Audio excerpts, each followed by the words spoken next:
Happy full moon, bitches. I have just woken up and wanted to just say some things before I forgot them in the day, honestly. I have referenced in my last video, and I think in a video before that maybe, that I had a near-death experience in 2020, and ever since then I've been really different. And one of the main things that's been different on a very physical level has been the increase or worsening of my POTS symptoms. I didn't know I necessarily had POTS before my near-death experience, though I now see how I was sort of mitigating some of those symptoms for a long time before they worsened and became harder to ignore. And since almost dying, I have been... part of the ego check of it has just been that I've been able to do less. So I get exhausted more easily, I have more chronic pain, my body can't regulate itself when it's super cold or super hot as well. I can't, do as much. I get fatigued faster. I used to be a, marathon performing artist in high school. I would do 12 or 13 shows during the holiday season with my show choir troupe, and we would travel around town, and I was constantly on the move, just going all the time. And I had chronic pain already, which I tried to talk to my parents about, and was told repeatedly that it was just growing pains, that I was just a kid, that it wasn't that bad, that there's no way that it could be anything else. I still have chronic pain. My pain has never gone away, it's only worsened. I got in a fender bender car wreck in 2021 that gave me whiplash and lockjaw that is just now working out, and I went to the doctor to try and get help for that, and I got dismissed, told there was nothing wrong. I told that I needed to just clean my ears better when I reported I couldn't hear because of the tightening of the muscles behind my ears that were making it to where there was less resonance chamber. And I just got basically laughed out of the building when I clearly had something wrong with me that is just now, and that was years ago, it is just now working itself out. I can just now start to hear with my full range again. I can just now start to feel my neck is not as locked up, my jaw can move more readily.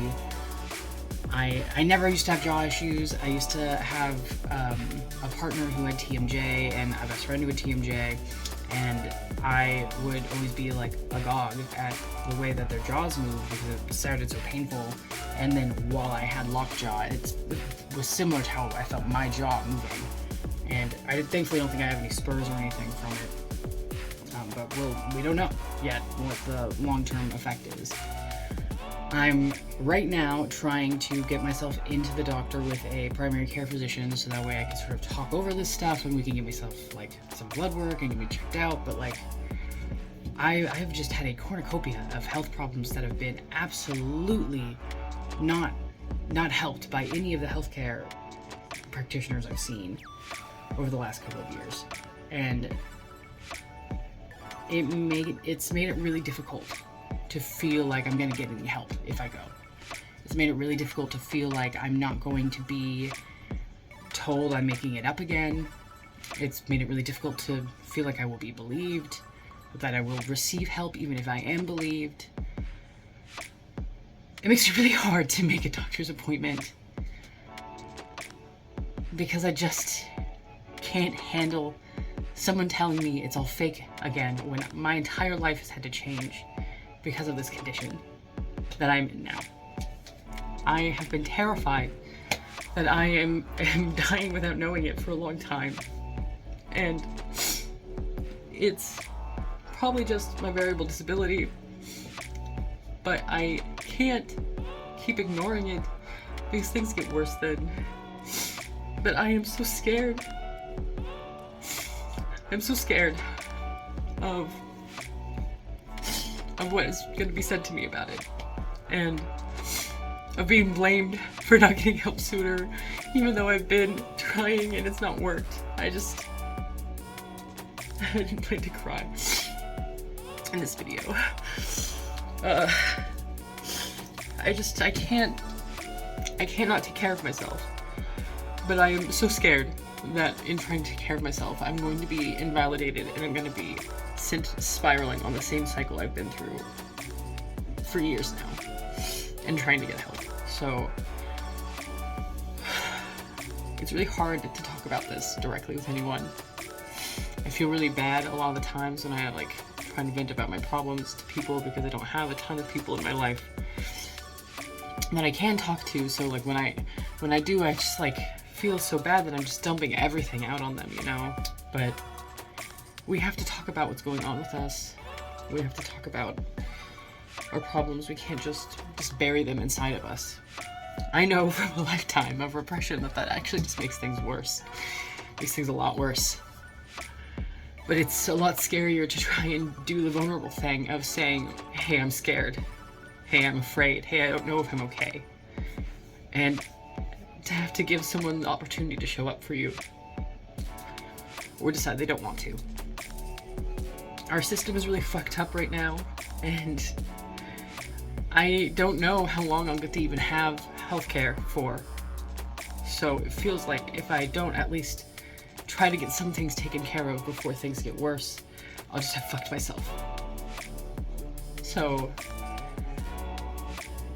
this is me trying to go to the doctor diaries, I guess. My grandma on my mom's side, she died really suddenly when I was like 9, and she was also really doctor-phobic, and she just went in because she wasn't feeling well, and then she died there. So I think that's probably also making it harder for me. I have a lot of health issues in my family. Like, it was kind of a miracle I was even born. And I'm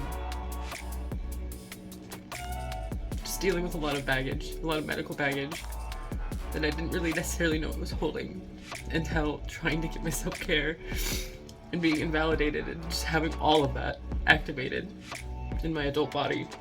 It's just been so lingering. I really didn't plan to cry in this video. I just got overwhelmed with my feelings, and I think that is a really good indicator for how out of the loop I am on my own feelings about this, because of how much I've been trying to avoid thinking about it.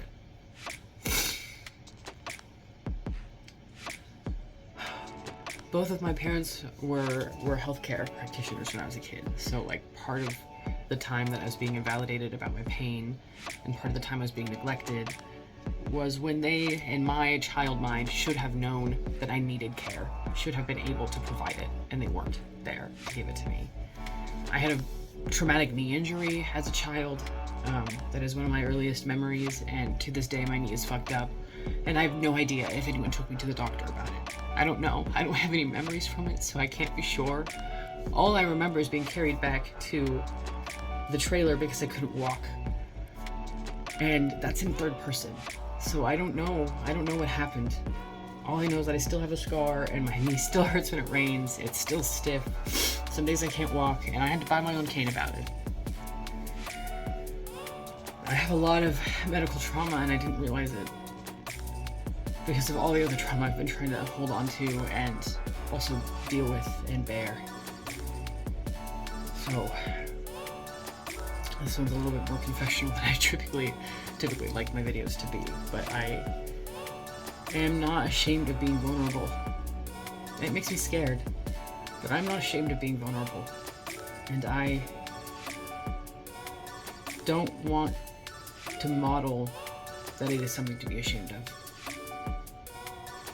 I want to talk about how hard it is to get healthcare in this stupid country,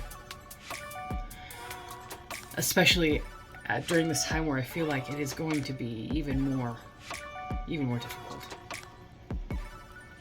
The best I ever felt in my body was on testosterone, so I'm hoping I can maybe start tea again. It gave me more energy, so it really helped with my POTS. It also made me run a little warmer, so hot was hard, but cold was easier, and in Portland, that's nice. So So these are some goals, I guess, I've set for myself, some ways I can help take care of myself going forward. Part of this vlog is for me, you know, so I can see like the way I was feeling and hopefully see if like my going through this helps me, you know, like I am doing this as much as for myself as I am for anyone else. Like, as a disabled white person, like I know I get a little bit of an easier time in the system. And that feels really laughable to me because of how hard of a time I've had in the system. But then I just know in the back of my head that it would be so much worse in other circumstances. Like, even my presenting as masculinely as I do has sort of helped me. Like, if I was more feminine, I would have been invalidated earlier on. Like, when I was talking about my anxiety disorder, which is the only thing I'm diagnosed with, which is classic, like, neglectful medicine to diagnose a femme-adjacent person with anxiety and then not validate any of their other problems. And I have been to therapy. I'm not currently in therapy because I actually can't find a therapist right now that can handle me. There's a shortage in trauma-informed therapy care for folks with severe trauma, especially, and I'm one of them. So it's harder for me to find someone that can actually be a good therapist for me, and bad therapists are worse than not being in therapy. So it's hard for me to get care. I find the best medicine has been like surrounding myself with other disabled people. Like my two closest friends right now are also disabled, also have variable disabilities, have like variable like capacity to do things, and awareness of its life-altering effects when it's chronic. So that's been really, really helpful. You know, I don't feel alone, I just feel scared, you know? And so that's part of like the vlogging process. Like, maybe if I can see how far I've come after a while, I'll start to feel braver. I'll start to feel more courageous because I've seen what I can do and I've seen where it's gotten me. Things are not good right now. But that doesn't mean I should give up on taking care of myself. They want us to disappear. The institution is created such as to eradicate those that are deemed an unnecessary burden. I'm not willing to label myself an unnecessary burden for the sake of a system I do not subscribe to. So I have to take care of myself. Even if it's scary. I have to take care of myself. Otherwise I can't take care of anyone else either. That's all I have for today. I really appreciate you listening to this one. If you stayed to the end and are also someone with a disability, I would love to hear about your experiences. Even if they're like sad like mine, it is nice to not feel alone. And I would love for, you know, this channel to get to be partly a community space for disabled queer people. I love being a queer person, but it is so hard to find places that I feel like are responsive to my disability and also queer. A lot of queer spaces are really bombastic, really bold, really loud, and I love that, but I also get exhausted and overwhelmed really quickly. So I want to find ways to be in community without having to compromise my health. And I guess that's part of the reason why I started making videos anyway. Is I get really lonely and I also get really tired. So it's really hard to like go to the places where people are to make community. You know, like third spaces don't exist really without spending money, and I'm poor. I'm very poor. Like I'm unemployed right now because I can't find a job.